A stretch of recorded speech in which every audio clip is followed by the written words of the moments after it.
وعلیکم السلام ورحمۃ اللہ وبرکاتہ۔ آپ کا سوال ہے کہ کیا عورتوں اور بچوں کو عیدگاہ یا عید کی نماز پڑھنے جانا جائز ہے؟ جی، عورتیں بھی عید کی نماز پڑھنے جا سکتی ہیں عیدگاہ میں، اور بچے بھی جا سکتے ہیں۔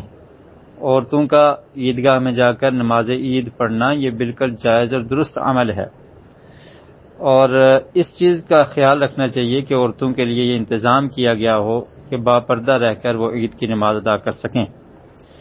صحیح البخاری میں حدیث ہے، ام عطیہ رضی اللہ عنہا بیان کرتی ہیں، كنا نؤمر ان نخرج يوم العيد حتى نخرج البكر من خدرها حتى نخرج الحيض فيكن خلف الناس فيكبرن بتكبيرهم ويدعون بدعائهم يرجون بركة ذلك اليوم وطهرته۔ فرماتی ہیں کہ ہمیں نبی اکرم صلی اللہ علیہ وسلم کے زمانہ میں حکم دیا جاتا تھا کہ ہم عید کے لیے نکلیں، یعنی ہم عورتوں کو یہ حکم دیا جاتا تھا کہ عید کے دن عیدگاہ میں جائیں۔ کنواری لڑکیاں بھی اور حائضہ عورتیں بھی پردے میں باہر آتی تھی، یہ سب مردوں کے پیچھے پردے میں رہتی۔ جب مرد تکبیر کہتے تو یہ بھی کہتی، اور جب وہ دعا کرتے تو یہ بھی کرتی، اس دن کی برکت اور پاکیزگی حاصل کرنے کی امید رکھتی۔ اور پھر وہ مشہور حدیث بھی ہے کہ نبی کریم صلی اللہ علیہ وسلم نے عید کے دن خطبہ ارشاد فرمایا اور پھر عورتوں کے پاس چلے گئے۔ آپ کے ساتھ حضرت بلال رضی اللہ تعالی عنہ بھی تھے، اور آپ نے ان کو واعظ کیا، نصیحت کی، اور انہیں صدقہ کرنے کا حکم دیا اور صدقے کی ترغیب دلائی۔ تو عورتوں نے صدقہ دیا، اور جو انہوں نے سونے کی چیزیں پہنی تھی وہ بھی اتار کر پیش کر دی۔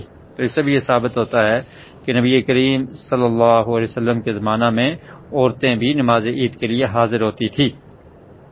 اور صحیح البخاری میں ہی ایک اور حدیث ہے، اس میں بھی حضرت ام عطیہ رضی اللہ تعالی عنہ یہ بیان کرتی ہیں، تو پوچھا گیا کہ اللہ کے رسول، اگر ہمارے پاس ہم میں سے کوئی ایسی عورت ہے جس کے پاس جلباب نہیں ہے، یعنی پردے کے لیے وہ بڑی چادر نہیں ہے، تو وہ کیا کرے؟